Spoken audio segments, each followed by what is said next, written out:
Assalamualaikum warahmatullahi wabarakatuh. Perkenalkan, nama saya Rian Puspita. Di sini saya akan mempresentasikan tentang pemeriksaan pajak dan penyidikan pajak.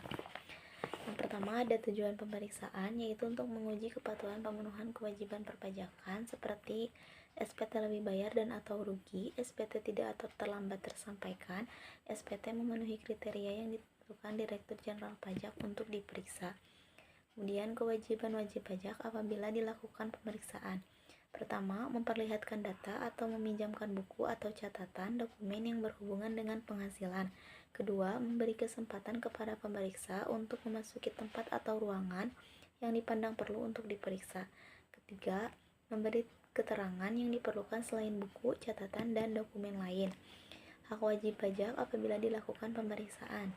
Pertama, meminta kepada pemeriksa pajak untuk memperlihatkan tanda pengenal pemeriksa. Kedua, meminta tindasan surat perintah pemeriksaan pajak. Ketiga, menolak untuk diperiksa apabila pemeriksa tidak dapat menunjukkan tanda pengenal pemeriksa dan surat perintah pemeriksaan. Keempat, meminta penjelasan tentang maksud dan tujuan pemeriksaan. Penyidikan tindak pidana di bidang perpajakan, yaitu serangkaian tindakan yang dilakukan oleh penyidik untuk mencari serta mengumpulkan bukti yang dengan bukti itu membuat terang tindak pidana di bidang perpajakan yang terjadi serta menentukan tersangkanya. Wewenang penyidik. Pertama, menerima, mencari, mengumpulkan, dan meneliti keterangan atau laporan berkenaan dengan tindak pidana di bidang perpajakan agar keterangan atau laporan tersebut menjadi lebih lengkap dan jelas. Kedua, meminta keterangan dan bahan bukti dari orang pribadi atau badan sehubungan dengan tindak pidana di bidang perpajakan. Kemudian memeriksa buku, catatan, dan dokumen lain berkenaan dengan tindak pidana di bidang perpajakan.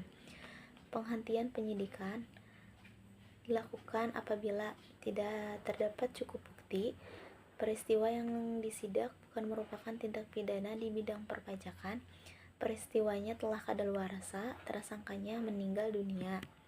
Kesimpulannya, pemeriksaan pajak dilakukan untuk memverifikasi kepatuhan wajib pajak terhadap peraturan perpajakan, meliputi pemeriksaan laporan dan dokumen yang relevan, serta menghitung jumlah pajak yang terutang.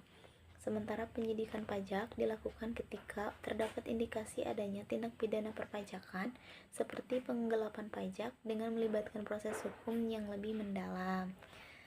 Sekian presentasi dari saya. Mohon maaf bila banyak kesalahan kata. Terima kasih. Assalamualaikum warahmatullahi wabarakatuh.